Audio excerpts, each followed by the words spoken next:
प्रफुल्ल पटेलांनी पंतप्रधान नरेंद्र मोदींना जिरेटोप घातल्यामुळे नवाबाद छत्रपती शिवाजी महाराजांचा अवमान केल्याची राष्ट्रवादी पवार गटाची टीका। तर उद्या मोदींना रायगडाच्या सिंहासनावर बसवणार का, हिंदू महासभेचा सवाल। शिवसेना राष्ट्रवादीला नकली म्हणणं हा पंतप्रधानांचा पोरकटपणा। झी 24 तासच्या टू द पॉइंट मुलाखतीत शरद पवारांचं नरेंद्र मोदींना प्रत्युत्तर। नाशिक महानगरपालिकेत 800 कोटींचा घोटाळा, संजय राऊत यांचा खळबळजनक आरोप। कथित घोटाळ्यात मुख्यमंत्री आणि बिल्डर लॉबी लाभार्थी असल्याची राऊत यांची मोदींकडे तक्रार।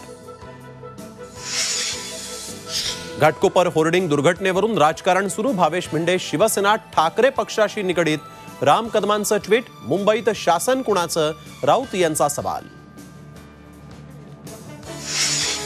रवींद्र धंगेकरांना आंदोलन करणं पडलं महागात, पुण्यात गुन्हा दाखल, आचारसंहितेचा भंग केल्याचा ठेवला ठपका।